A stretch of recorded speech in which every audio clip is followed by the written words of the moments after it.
रहमानिर्रहीम। अस्सलाम वालेकुम। आज हम पढ़ेंगे ग्लासगो कोमा स्केल, जो कि एक स्केल है मरीज़ के इनिशियली असेसमेंट करने के लिए जो पहले हम करते हैं। आगे हम पढ़ेंगे कि ये क्या चीज़ है। सबसे पहले तो आपको पता होना चाहिए कि ये मतलब किसने ये स्केल बनाया था या किसने ये चीज़ें एडॉप्ट की है। सबसे पहले उसमें है ग्राहम एम, जो कि यूनिवर्सिटी ऑफ ग्लासगो में 1981 से लेकर 2003 तक न्यूरोसर्जरी डिपार्टमेंट का प्रोफेसर रहा है, उसका हेड रहा है। ठीक है, और उस दौरान उसने ये स्केल जो है वो दिया था कि इस तरीके से आप कर सकते हो। ये जो स्केल है ये बहुत सिंपल है और प्रैक्टिसेबल है, मतलब आप इसको बिल्कुल अप्लाई कर सकते हो। लेकिन ये स्पेशली उन लोगों के लिए है जिनके पास ज़्यादा प्रैक्टिस वगैरह नहीं होता, ज़्यादा ट्रेनिंग नहीं होती, उनको ज़्यादा ट्रेनिंग या किसी स्पेशल ट्रेनिंग की ज़रूरत नहीं होती। बस उनको इन चीज़ों का पता होना चाहिए और वो किसी भी मरीज़ का जो इनिशियली असेसमेंट होता है, स्पेशली जो न्यूरोलॉजिकल डिसऑर्डर के साथ आते हैं या किसी इंजरी के साथ आते हैं, तो उसका असेसमेंट कर सकते हैं। ये स्पेशली उन मरीज़ों में होता है जो कि न्यूरोलॉजिकल इंजरी होती है, मतलब अक्सर किसी को सर पे चोट लग जाती है या कोई और मसला होता है। स्पेशली वो मरीज़ जो मूव नहीं कर पाते या बोल नहीं पाते या उनकी आइज़ जो है वो ओपन नहीं होती, तो उनमें ये ग्लासगो कोमा स्केल के ज़रिए जो है वो असेसमेंट की जाती है उनकी, और उनका पता चल जाता है कि ये जो इनकी कंडीशन है ये ज़्यादा सीवियर है, मतलब ख़तरनाक है, या फिर नॉर्मल है, या फिर जो है दरमियानी है। तो वो हमें पता चल जाता है और उसके बाद हम फिर उस स्केल के मुताबिक उसके इलाज के लिए आगे जो प्रोसेस होते हैं, जो स्टेप्स होते हैं वो लेते हैं। इसमें आप देख सकते हैं कि जो स्केल है उसके बारे में बताया गया है कि अगर उसके नंबर 8 से कम आ रहे हैं या 8 आ रहा है या 8 से कम आ रहा है GCS के नंबर, तो वो ज़्यादा ख़तरनाक है, सीवियर कंडीशन है। अगर मॉडरेट है तो वो 9 to 12 नंबर आएंगे। ये नंबर कैसे आते हैं वो आपको आगे पता चल जाएगा। और जो बिल्कुल थोड़ा सा माइल्ड होता है, मतलब थोड़ा सा कोई मसला है, तो वो 13 तक आएगा, या 13 से थोड़ा सा ज़्यादा भी आ सकता है, 14 तक भी आ सकता है। अच्छा, ये आपको जो नंबरिंग सिस्टम है ये बताया गया है कि ग्लासगो कोमा स्केल में आप किस तरीके से नंबर देते हैं। हम इसमें 3 चीज़ें देखते हैं, एक है आई ओपनिंग, दूसरा है वर्बल रिस्पांस और तीसरा है मोटर रिस्पांस। मतलब एक तो हम उसकी आइज़ चेक करते हैं, दूसरा उसका जो है कंसेंट चेक करते हैं, मतलब वो देखते हैं कि वो हमें आवाज़ पे रिस्पांस कर रहा है या नहीं, और तीसरा उसका मोटर रिस्पांस है कि वो चीज़ों को किस तरह हैंडल कर रहा है, स्टिमुलस को कैसे हैंडल कर रहा है। सबसे पहले आई ओपनिंग में देखते हैं, अगर आइज़ ओपन है तो बिल्कुल, अगर स्पॉन्टेनियसली मतलब मुसलसल ओपन है जो नॉर्मली होते हैं, ठीक है, तो उसको हम 4 नंबर दे देते हैं कि आइज़ बिल्कुल मुसलसल ओपन है, सही है, रिस्पांस कर रहे हैं, तो 4 नंबर हम उसमें देते हैं। लेकिन अगर आइज़ बंद है और अगर हम उसको मतलब आवाज़ देते हैं और काफ़ी तेज़ आवाज़, लाउड वॉइस में उसको बोलते हैं, उसका नाम लेते हैं या उसको कुछ भी बोलते हैं, और उस आवाज़ के बदले में वो अपनी आइज़ ओपन कर देता है, तो हम उसको 3 नंबर देते हैं। अच्छा, इसके अलावा अगर हम फिर भी वो नहीं खुलता, आवाज़ के बाद भी वो अपनी आइज़ नहीं खुलता, तो फिर हम उसको पेन देते हैं, मतलब उसको काटते हैं या उसको जो है बॉडी पे किसी जगह पे टच करते हैं, ज़ोर से प्रेशर डालते हैं, मतलब उसको किसी न किसी तरीके से पेन देते हैं। तो अगर पेन के बाद उसकी आइज़ खुल जाती है तो फिर हम उसको 2 नंबर दे देते हैं, मतलब 2 मार्क्स कंसिडर करते हैं। और अगर इसके बाद भी कुछ नहीं होता, मतलब ये तीनों चीज़ें आपने कर ली और फिर भी कुछ नहीं होता, उसके आइज़ ओपन नहीं हो रही, मतलब नॉन कंडीशन है, फिर हम उसको 1 नंबर देते हैं।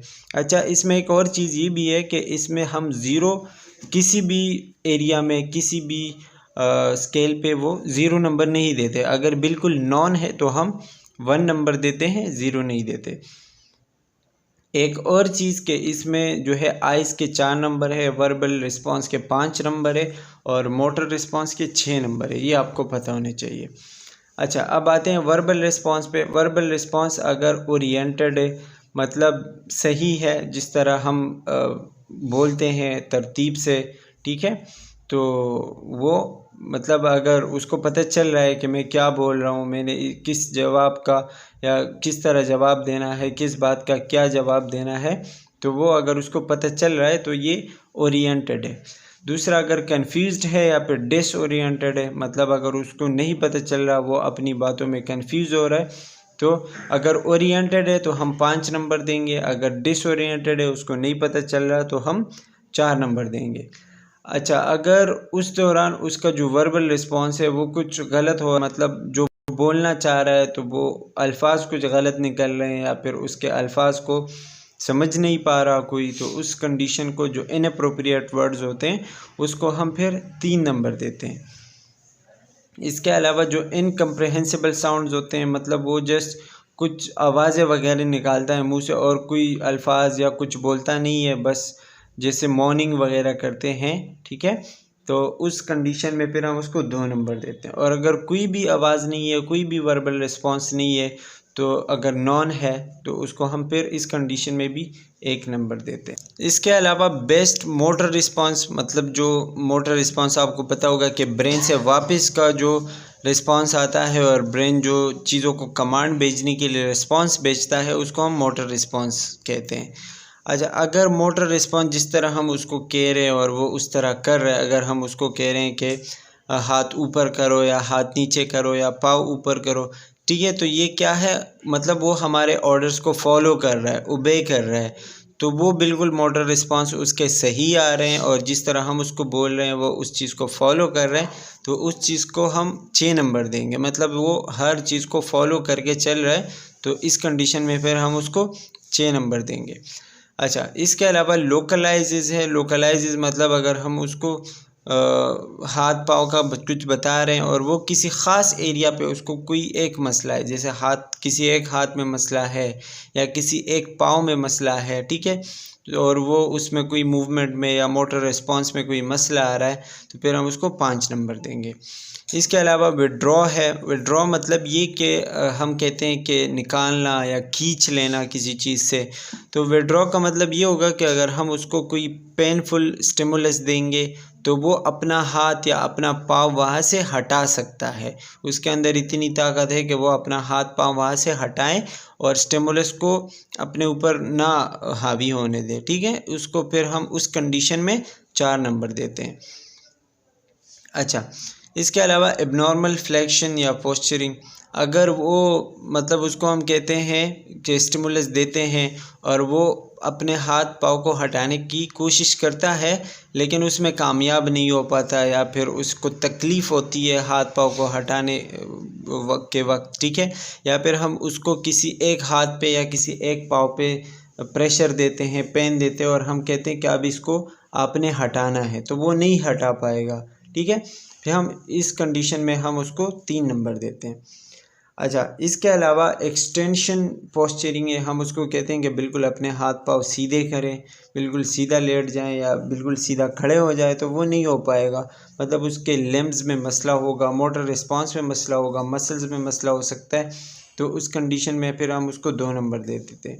और अगर कुछ भी नहीं होता तो फिर हम उसको 1 नंबर देंगे। ये सारी चीज़ें बताई गई है कि ग्लासगो स्कोमा का मतलब क्या है। ये एक प्रैक्टिकल और कंसिस्टेंट मॉनिटरिंग है या फिर असेसमेंट है जो ज़्यादातर हम हेड इंजरी के पेशेंट में करते हैं, ठीक है। एक्यूट स्टेज में जो है उसके कॉन्शियस लेवल में चेंजेस आते हैं, मतलब जैसे जैसे उसको मसला होता है, इनिशियली उसके कॉन्शियस लेवल में मसला होता है, जो कि आपको इस बात की निशानदेही करते हैं कि ये मरीज़ या तो कोमा में होगा या फिर जो है बिल्कुल, मतलब उसका मेंटली तौर पर जो है ब्रेन ख़राब हो चुका है या कोई और मसला है, या वो रिकवर हो सकता है या नहीं रिकवर हो सकता। आपको ये सारी चीज़ें कहाँ से पता चलेगी? ग्लासगो कोमा स्केल से पता चलेगी। ये नंबरिंग आप करेंगे तो आपको पता चल जाएगा। सारी चीज़ आपको बताई गई है कि आई ओपनिंग्स है, ये सारा मैंने आपको बता दिया कि स्पॉन्टेनियस है, मतलब वो जो है आइज़ ओपन कर रहा है तो मतलब उसका ब्रेन एक्टिव है, ब्रेन स्टेम जो है वो एक्टिव है। और ये जो है इसका ये मतलब नहीं है कि ब्रेन स्टेम एक्टिव है या उसकी आइज़ ओपन है तो वो कम्प्लीटली अवेयर है, ऐसा नहीं है। कभी कभी किसी की आइज़ ओपन भी होती हैं लेकिन वो फुली अवेयर नहीं होता, उसको नहीं पता चल रहा होता, तो आइज़ ओपन होना काफ़ी नहीं है, फिर हम उसके और भी मोटर रिस्पॉन्स वगैरह चेक करेंगे। अच्छा, इसके अलावा रिस्पॉन्स टू मतलब उसके आइज़ बंद है और जब हम उसको कहते हैं कि अपनी आंखें ओपन करें या उसका हम नाम लेते हैं या कोई आवाज़ देते हैं और वो आवाज़ के साथ अपनी आंखें जो है वो ओपन करते हैं, तो फिर हम इसको 3 नंबर देते हैं और इसको हम opening and response to speech कहते हैं। टू पेन में जो है वो जब मतलब आइज़ ओपन करता है, जब हम उसको कोई पेन देते हैं तो वो इस बात का आपको बता देता है, मतलब इस बात का पता चल जाता है कि उसके जो नर्व्स है या उसका जो न्यूरोनल सिस्टम है वो सही है, उसमें कोई मसला नहीं है, क्योंकि पेन का जो स्टिमुलस था वो उसने रिसीव किया और इन्फॉर्मेशन को ब्रेन तक पहुंचाया। उसके बाद ये जो है अराउज़ हुआ है, ये एक्टिवेट हुआ तो उस कंडीशन में फिर हम मतलब ये लेते हैं कि उसका नर्वस सिस्टम जो है बिल्कुल सही है, तो इस पे फिर हम 2 नंबर देते हैं। और अगर बिल्कुल भी कोई आइज़ ओपन नहीं हो रहा, बिल्कुल सब कुछ नॉन है, तो फिर हम उसमें देखते हैं कि कोई फ्रंटल बोन है या जो फ्रंटो बेसल फ्रैक्चर है या कोई सेडेटिव या ऐसा कोई मेडिसिन शायद उसने लिया हो जो कि सेडेटिव है या पैरालाइजिंग मेडिसिन है, या अगर इसने कोई मेडिसिन नहीं लिया तो फिर हम देखते हैं कि शायद उसका कोई इंटरनल फ्रैक्चर हो चुका होगा, कोई मसला हो चुका होगा, तो फिर हम उसके मज़ीद जो मतलब प्रोग्नोसिस वगैरह होते हैं वो करते हैं।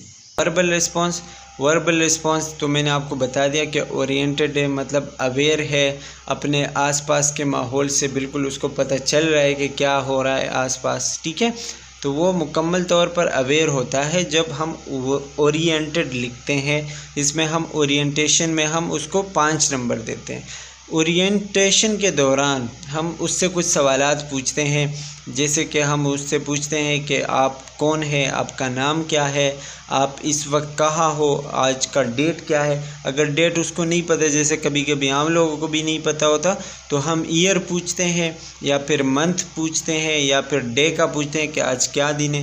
ये सारी चीज़ें आप पूछते हो, तो अगर वो आपको सही जवाब देता है तो मतलब वो ओरिएंटेड है, वो अवेयर है, सेल्फ अवेयर है, उसको पता चल रहा है, वो बिल्कुल मेंटली या वर्बली बिल्कुल वो सही है। दूसरा जो है वो कंफ्यूज स्टेट का मैंने आपको बता दिया कि वो जो है बिल्कुल कंफ्यूज होगा, उसको नहीं पता चल रहा होगा कि मैंने क्या बोलना है या किस तरह का जवाब देना है, तो वो बिल्कुल सही आपको इन्फॉर्मेशन नहीं दे सकता और इसमें जो है आपके फ्रेजेस जो सेंटेंसेस वगैरह होते हैं वो भी अक्सर गड़बड़ हो जाती है।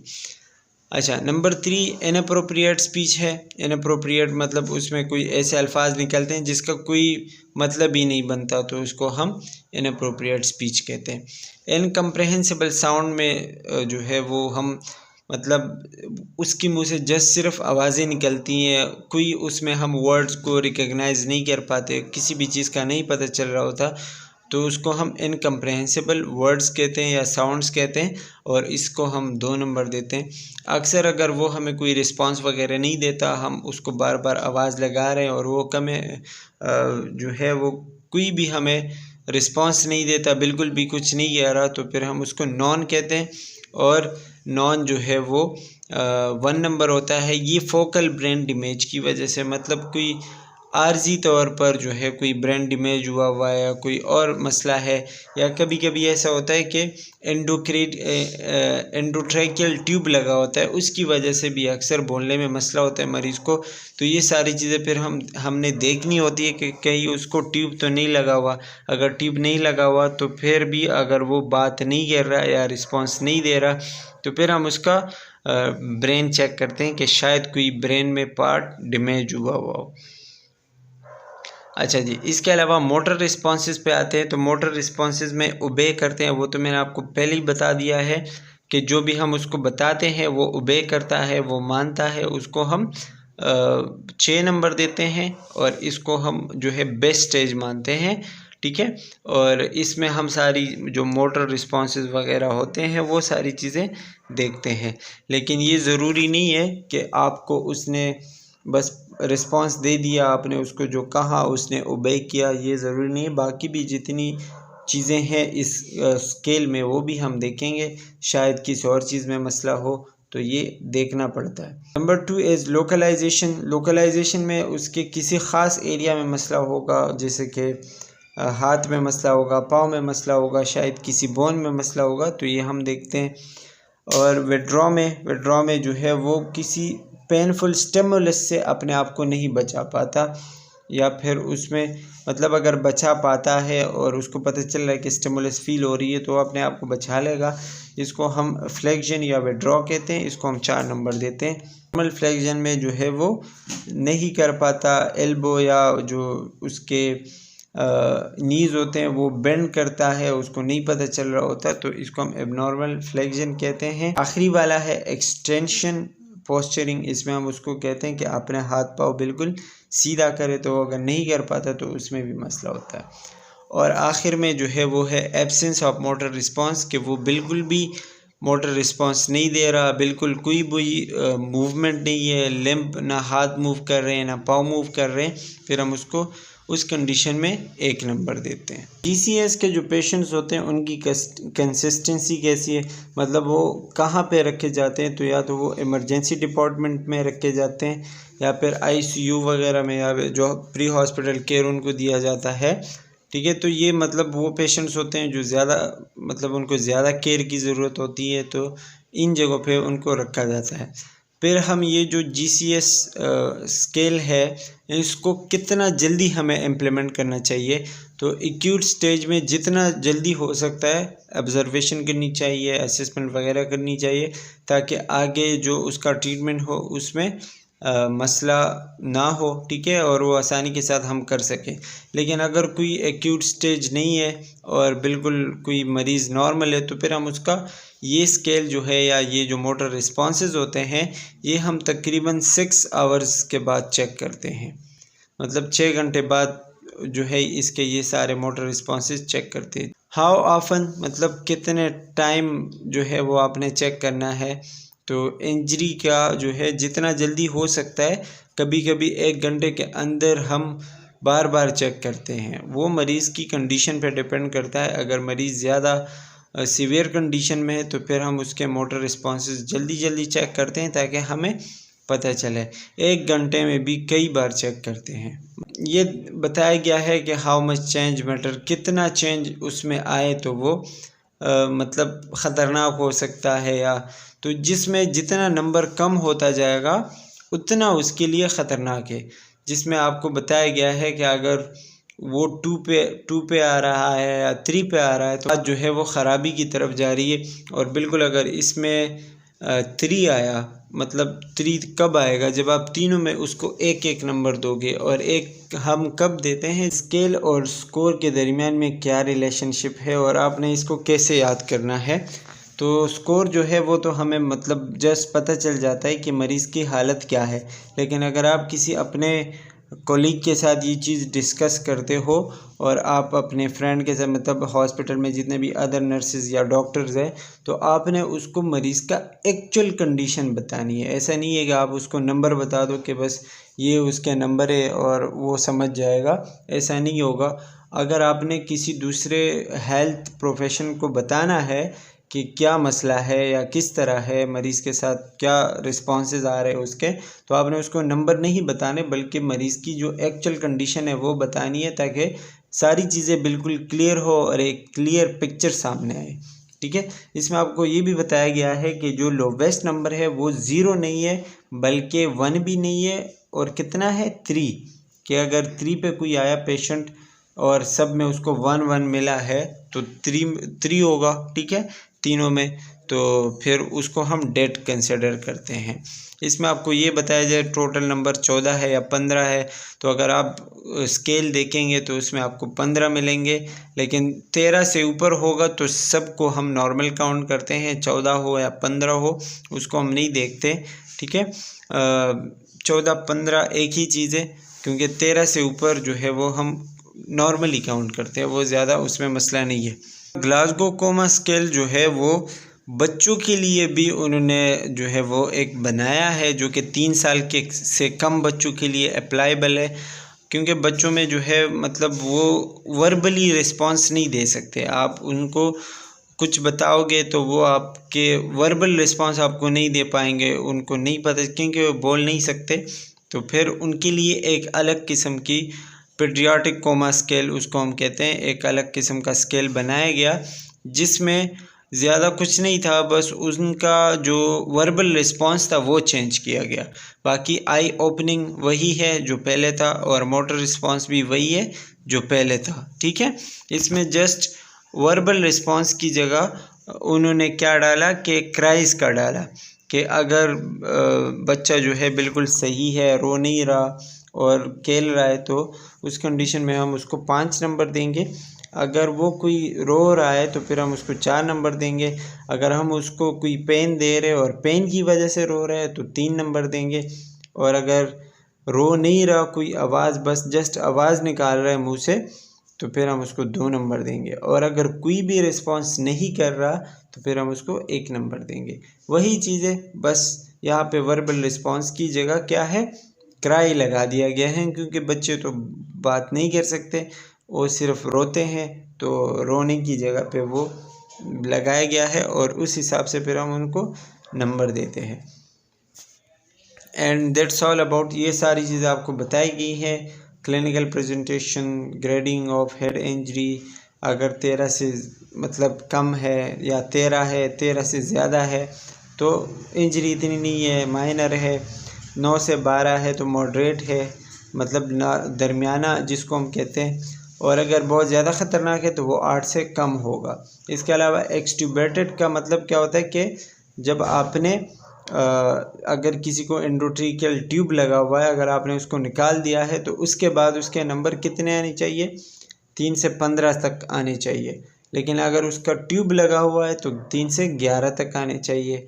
ठीक है, नॉर्मल प्रेजेंटेशन वही होगा कि GCS जो है वो 15 होगा तो नॉर्मल है, 8 से कम होगा तो शायद वो मरीज़ कोमा में हो, और अगर 3 आता है तो वो डेड होगा। ठीक है, ये डेड वाला जो ऑप्शन है ज़्यादा इम्पोर्टेंट है, पता होना चाहिए कि डेड कहाँ पे होता है, कोमा में कहा जाता है, नॉर्मल कितना है, ये सारी चीज़ आपको पता होनी चाहिए। And that's all about the Glasgow coma scale and paediatric coma scale. I hope कि आपको क्लियर हो चुका होगा। इंशाल्लाह मिलेंगे नेक्स्ट वीडियो में।